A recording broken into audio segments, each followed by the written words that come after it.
आज हम लोग एक कंट्रोवर्शियल टॉपिक पे बात करने वाले हैं। अटैक ऑन टाइटन के मानदार एनीमे खत्म हुए 4 साल से भी ज़्यादा हो चुके हैं, भाई अभी फैंस के माइंड में ये सवाल उठता है, क्या एरेन का रमनी का डिसीजन सही था? एरेन ने क्या सही में फ्रीडम अचीव कर लिया? भाई रंबलिंग ही क्यों जरूरी था? रमनिंग के अलावा और की ऑप्शन थे या नहीं? क्या एरेन इविल था या एक गॉड था? तो आज हम लोग इस सारे क्वेश्चंस का जवाब तुमको इस वीडियो में मिल जाएगा। तो watch full video, let's start. सबसे पहले एरेन के जर्नी से शुरू करते हैं। एरेन जब पैदा हुआ था तो उसके कान में सबसे ज़्यादा एक ही वर्ड बोला गया था, वो था फ्रीडम। वो अलग बात है, एक ऋषियान समझ ही रहे हो, बट वो उसको एरेन को उतना सब फर्क नहीं पड़ता था छोटे एरेन को। वो बस आसमान मतलब ऐसे वक्त दे पाते वो आसमान के क्लाउड्स को देखते रहता था।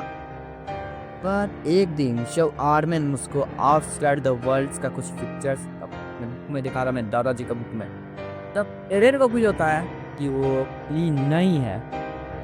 यस, वो फ्री नहीं है। तो उसका गोल होता है उसको फ्रीडम चाहिए और उसके लिए उसके वॉल से उस पार जाना पड़ेगा। पर जब वॉल ब्रेक होती है तब एरेन के मान तो एक टाइटन खा जाता है और वहीं से उसका गोल से वो बिछड़ जाता है। वो सोचता है कि मुझे भी सारे टाइटन्स को ख़त्म करना है, देन उसको फ्रीडम मिलेगी। वो दोनों को लीक कर देता है। सीजन 3 के एंड में जब एरेन सारे टाइटन्स को मार देता है तब उसको अपने डैड के मेमोरीज से कुछ चीज़ों का पता चलता है। इसके रियल दुश्मन वो टाइटन्स नहीं है, समुंदर के उस पार मार्लियंस है। यस, मार्लियंस।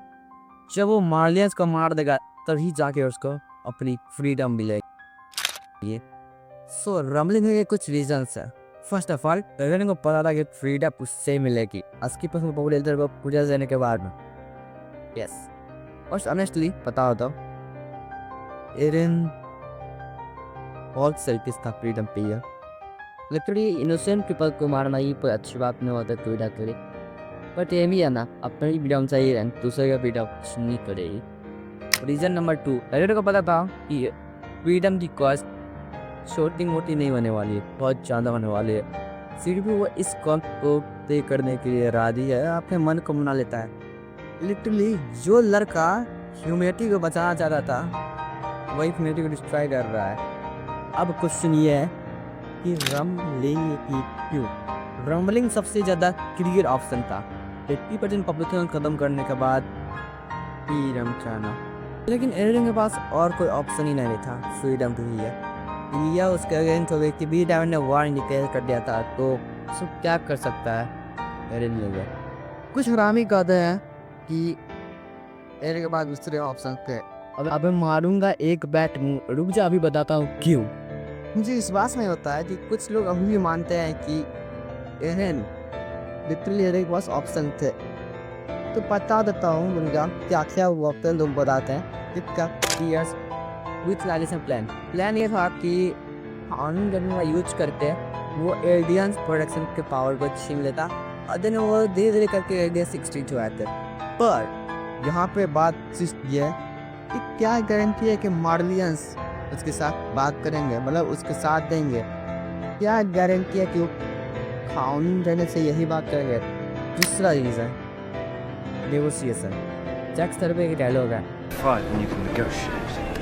हम लोग कहते हैं कि एरेन को वहाँ पे मार्ले में लाइब्रेरियों में अटैक ना करके नेगोशिएट करना था सऊदी अरब के साथ और बाकी सब लोगों के साथ। बट मुझे तुम लोग ये बताओ कि भाई नेगोशिएट करने से क्या हो जाता? अब तो इंडिया पाकिस्तान का ही लो, इंडिया पाकिस्तान में क्या दुश्मनी है सब जानते हैं। तो जब पहलगाम में पाकिस्तान ने अटैक किया था पूरे इंडियंस का मुख खोला था। उसके बाद ऑपरेशन सिंदूर हुआ था, देन सबको मज़ा आया था और बाद में अमेरिका ने नेगोशिएटिंग करा दिया था, बस के बाद करा दिया था। बट पाकिस्तान से कुत्ता कितना ही रहे। वार तो पहले डिक्लेयर हो चुकी थी। बी टावर ने सबको सारे कंट्रीज के मिनिस्टर्स को प्राइम मिनिस्टर को बुला के वार डिक्लेयर कर दिया था भाई कि हमको एरेन को मारना है, नहीं तो वो हमारे को रिटर्न देगा। तुम ही सोचो, तुम्हारे परिवार के अटैक होने वाली है, तुम हाथ पे हाथ रख के खुद ही बैठोगे। ये सब टिल नहीं, सिर्फ अपने से पहले अटैक करना चाहोगे और नेगोशिएट तो पूरी करोगे, चुपचाप पूरी बैठोगे ना। सेम बात यहीं पर है। जो रेन ने किया वो शायद एक तरह से सही था, और वहाँ पे वो अपना थोड़ा सा खौफ बढ़ाने के लिए किया था, ताकि वो लोग वहाँ पे उसको अटैक ना करे से सही रहेगा करेडी पे। मतलब कुछ महीनों कुछ साल तक तो ठीक हुआ ना, और वहाँ पे इनोसेंट जब भी मारे गए जैसे थी उडो और जूफिया, लेकिन वहाँ पे हम सर्च भी थे तो कैट वाज रॉन्ग, इनोसेंट नहीं मारा गया था। इनोसेंट तो मेरी मानना का ये था। कॉन्फ्लेशन एरेन सही था या नहीं? सो एक साइड से एरेन सही था, वो अपने परिवार वालों के, अपने साथियों को बचाना चाहता था, उन लोगों से जो लोग ख़त्म करना चाहता है। बट इसके के भी दो वैल्यू होते हैं, ये तो अपने बचा लिया, लेकिन इतने सारे इनोसेंट लोगों को ये तो क्यों हो गया मास जेनोसाइड। एरेन इविल नहीं था बट वो गुड भी नहीं था। इसके लिए मैं कहना चाहूँगा कि एरेन नॉट अ इविल और नॉट अ सेवियर, बट चारों वजह से था कि जिस दुनिया को बचाने के लिए एरेन ने अपना सेक्रीफाइस दिया, उसी दुनिया भी जैसे कि सीजन 4 के एंड में, मतलब हाई से देने में दिखाया जाता है कि वही दुनिया एक से वर्ल्ड वार जंग करके वापस तबाह हो ही रही है, अभी भी हो रही है। अब बात कर देंगे एरेन को कभी फ्रीडम मिली या ना। तो एरेन के मारने के बाद जब वो एक प्रिजन में वापस का जन्म लेता है, उसका मतलब ये है, इसका मतलब ये है कि वो फ्री है। But this is not freedom. इतनी बंदों को मारने के बाद, खुद मरने के बाद, this is not freedom bro, this is not freedom. Freedom वो है जब कोई वार नहीं हो, क्रस्टिज्म नहीं हो, वाज नहीं हो, सब हंसी खुशी से रहे, भाई वो होता है फ्रीडम, वो होती है रियल जिंदगी।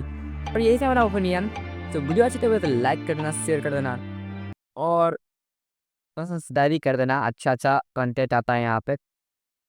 Bye bye.